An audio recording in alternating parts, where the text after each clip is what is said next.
Hello, do you know how to activate dark mode of Revit project? Actually, no such option available in Revit, but you can do something like this. Go to File and go to Option. You have option called in user interface. You have option called Visual Experience. Active theme change into dark, and now you can see the top part of the ribbon is little bit darker.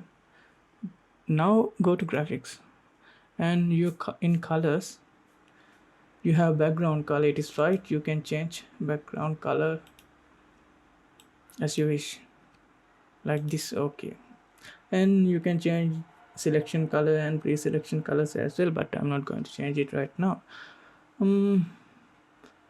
Click OK. Now you see our interface is little bit dark. It is actually good for your eyes. So this is the best we can do right now in Revit. We hopefully in next versions we will be able to have dark mode. Thank you very much.